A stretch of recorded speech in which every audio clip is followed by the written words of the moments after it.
আসসালামু আলাইকুম। আজকের যে ঘটনাটি সেটি একটি হোটেলের ঘটনা।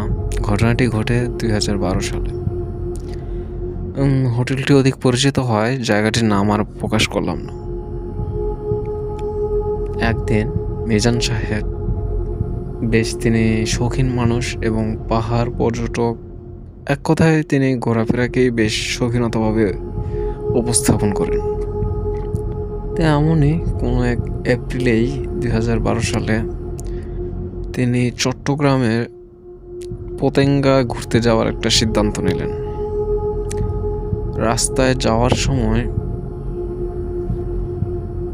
পাহাড়ি অঞ্চল ভেদ করে যাওয়ার সময় সন্ধ্যা সন্ধ্যা ভাব। এমন সময় তার গাড়ির চাকা পাংচার হয়ে যায়। তড়িঘড়ি করে মিজান সাহেব নামার পর প্রায় ৮টার মতন তার গাড়ির চাকার লেগ সারালো।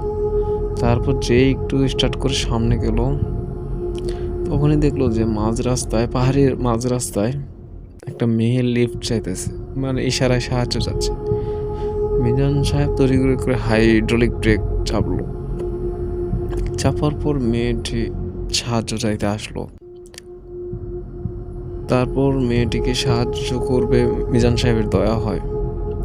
মিজান সাহেব মেয়েটিকে গাড়িতে তুলে নিল। গাড়িটা কিছু দূর যাওয়ার পরে দেখলো যে গাড়িটা ক্রমশ ভারী হয়ে যাচ্ছে, মনে হচ্ছে যে গাড়িটা চলতেছে না। আর মেয়েটিও একদম নিশ্চুপ হয়ে বসে আছে।